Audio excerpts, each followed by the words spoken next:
नमस्कार सभी को। पिछले वीडियोस में हमने इंडस्ट्रियलाइजेशन के बारे में बात की थी कि इंडस्ट्रियलाइजेशन किस तरह यूरोपियन कंट्रीज़ के देशों के आसपास के एरियाज़ में फैलता चला गया, उसके क्या कारण थे, क्या रीजंस थे, इसके बारे में हमने डिस्कशन किया।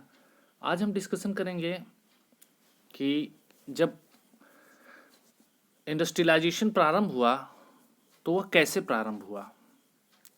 अभी तो मैंने इस बारे में बताया आपको कि जब इंडस्ट्रियलाइजेशन प्रारंभ हुआ तो जो यूरोप था, यूरोप के जो मर्चेंट थे वो दूसरे हर बिजनेस में एक मोनोपोली यानी एकाधिकार रखे थे, और उस मोनोपोली के कारण दूसरे व्यापारी उन एरियाज़ में व्यापार नहीं कर सकते थे, इसलिए वो देश के आसपास के एरियाज़ में जाने लगे।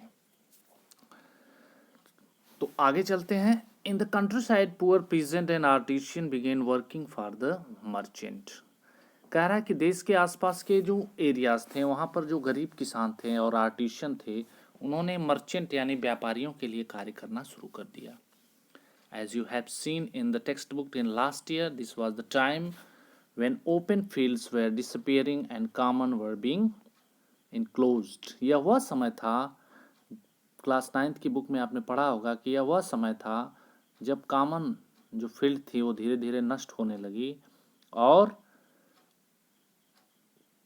इनक्लोजर फील्ड्स यानी मेड़बंदी उन फील्ड्स पर होने लगी, और सामान्य जो ज़मीनें थी वो धीरे धीरे नष्ट होने लगी। सामान्य ज़मीनों से मतलब उस ज़मीन का प्रयोग सभी लोग जो करते थे वो धीरे धीरे कम होने लगी। Cotters and the poor peasants who were earlier dependent on common land for their survival, gathering their fuel, firewoods, berries, vegetable, hay and the straw, had now looked at the alternative source of income.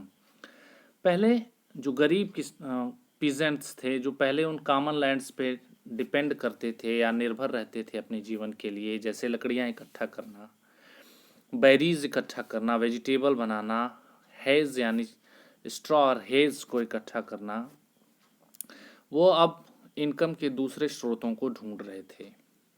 Many had tiny pots for lands and had could not provide work for all members for the household.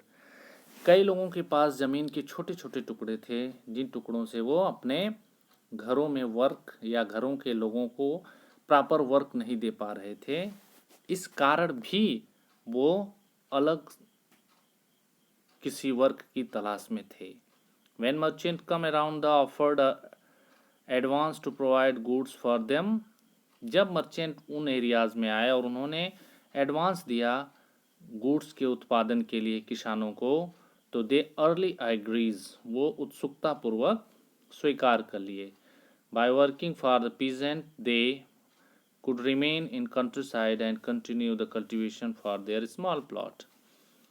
वह merchant के लिए काम करने के साथ साथ अपने जो छोटे लैंड्स थी, स्मॉल प्लॉट्स, अपने छोटे छोटे ज़मीनों पर भी काम कर सकते थे, खेती कर सकते थे। Income from proto industrial production supplements their shrinking income for cultivation.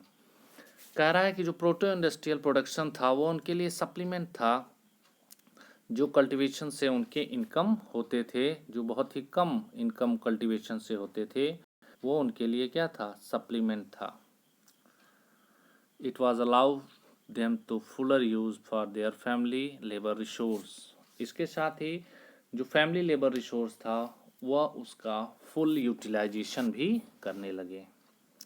With this system the close relationship develop between town and the country side. कह रहा है इस सिस्टम से देश के आसपास और कस्बों में एक गहरा संबंध बन गया। Merchant were based in the town but work was done mostly in country side. जो व्यापारी थे वो कस्बों में रहते थे, लेकिन ज़्यादातर उनका वर्क जो है वो देश के आसपास के एरिया में होता था। A merchant clothier in England purchase wool from the wool stuffers, carried to its sniper yarn thread, and it was spun to take the subsequent state of production, and we were fuller than they were dire. एक व्यापारी जो England का था वो ऊल यानी ऊनों को उन व्यापारियों से खरीदता था जो फाइबर्स, जो ऊन को देते थे उसे स्पाइनर यानी बुनने वालों को दिया जाता था, जहाँ धागे बनाए जाते थे उन धागों को बुनकर बुनते थे और उसके बाद फुलर जो थे उन्हें डाइड करते थे, मतलब उन्हें कलर करते थे।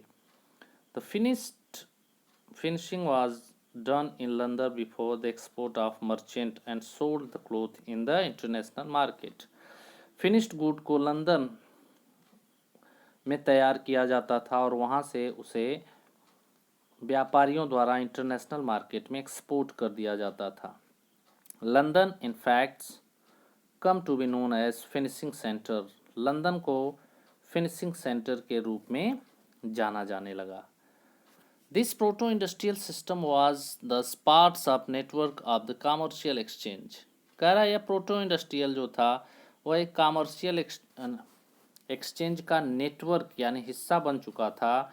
It was controlled by the merchant and the goods are produce were vast number of production working within the family forms not the factories. जो प्रोडक्शन होता था वह मर्चेंट यानी व्यापारियों द्वारा कंट्रोल किया जाता था और प्रोडक्शन में बहुत ज़्यादा जो फैमिली मेंबर्स थे वो इनकी इंगेज्ड होते थे और प्रोडक्शन फैक्ट्री में ना होके छोटी छोटी फैमिलीज में किया जाता था। Each state of production 20 and 25 worker employed in each merchant. Production के हर स्टेट पर 20 से 25 वर्कर हर मर्चेंट यानी व्यापारी के यहाँ काम करते थे। This merchant that early clothier were control 100 of the worker. इसका यह मतलब है कि एक व्यापारी जो है वो लगभग सैकड़ों मजदूरों के ऊपर कंट्रोल रखता था। The coming of the factories. फैक्ट्रियों का आगमन कैसे हुआ इसके विषय में चर्चा करेंगे हम अगले वीडियोज़ में। वीडियो आपको छोटी छोटी इसलिए बनाई जाती है ताकि आपको छोटे छोटे टॉपिक क्लियर होते रहें। क्यों ऐसा है? क्योंकि अगर आपके टॉपिक क्लियर नहीं होंगे तो हिस्ट्री में आप कोई भी चीज़ समझ नहीं सकते हैं। तो स्टेप बाय स्टेप आपको मैं दे रहा हूँ। तो किस तरह फैक्ट्री आना शुरू हुई यानी किस तरह फैक्ट्रियों का जन्म हुआ इसके विषय पे हम चर्चा अगली वीडियोज़ में करेंगे। तब तक चैनल से जुड़े रहिए। वीडियो अच्छा लगा हो तो लाइक करिएगा, वीडियो अच्छा नहीं लगा हो तो डिसलाइक करिएगा और ज़्यादा से ज़्यादा शेयर करिएगा।